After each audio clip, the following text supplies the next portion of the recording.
This is a typical exam question where you'll be asked to work out 0.03 times 0.04, and you'd most probably be given some options and you have to choose an option. Now, I'm not going to give any options here. I'm just going to show how to calculate this.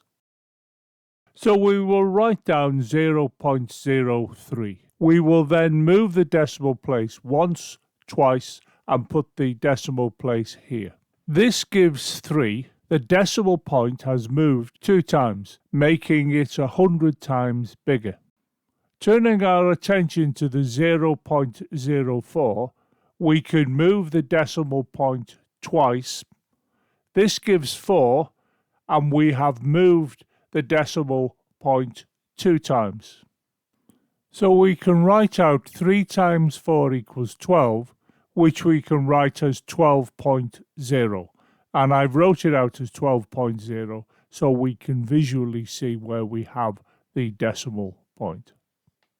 We've achieved the result of 12.0 because we have made the number 10,000 times bigger, because we've moved the decimal point twice for this and another twice for this.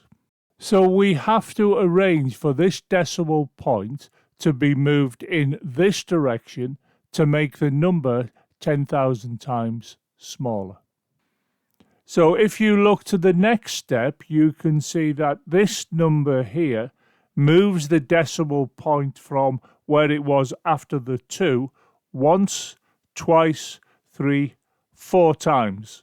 And that means we've reduced the number by 10,000. So we can go on to say that this is equal to 0.0012.